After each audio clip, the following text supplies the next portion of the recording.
கிழக்கு பார்த்த பிளாட்டுக்கு, east facing பிளாட்டுக்கு வடகிழக்கு மூலை தெருக்குத்து வைந்தால் அதே அமைப்பிலேயே வீடு கட்டுவது சிறப்பா?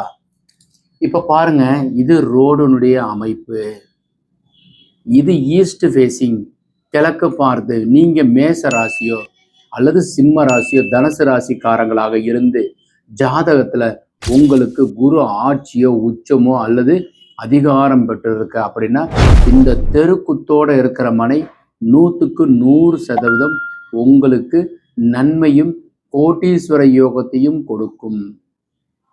அப்ப ஈசான தெருக்குத்து இருக்கிறதுல வாசல் ஈசான மூலையில் வைத்து வீட்டினுடைய அமைப்பு அப்படியே நீங்க கட்டும்போது இதன் அடிப்படையிலேயே நீங்க போர்டிகோவை இங்க வச்சுக்கிறதுக்கு உண்டான அமைப்புல செயல்படுவதும், கன்னி மூலையில பெட்ரூமுடைய அமைப்பு வாசல் ஈசானத்துல வைத்து மாடிப்படியினுடைய அமைப்பும், கிச்சனை இங்க வச்சு கட்டிக்கிறதுக்கு உண்டான அமைப்பும், அதற்குண்டான ஹாலுக்கு உண்டான அமைப்பும், கழிவறையும் பெட்ரூமும் வச்சுக்கிறது சிறப்பு.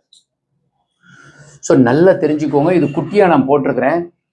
கிழக்க பார்த்த வீட்டிற்கு ஈசான தெருக்குத்து, குரு அதிகாரம், மேசம் சிம்மம் தனுசு ராசிக்காரர்களுக்கு, நெருப்பு ராசி இருப்பவர்களுக்கு ஈசான தெருக்குத்து 100% கோட்டீஸ்வர யோகத்தை கொடுக்கும். உதாரணத்திற்கு குரு கேதுவோடு சேர்ந்திருந்தால் கேளாயோகம் கோட்டீஸ்வர யோகத்தை கொடுக்கும். திருப்பதி ஏழுமலையான் கோவிலில் பணமழை கொட்டுவது போல் கொட்டும்.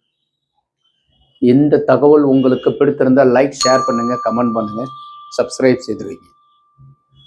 வாஸ்துப்படி உள்ள வீட்டில் வசிப்போம், வளமுடன் வாழ்வோம். வணக்கம்.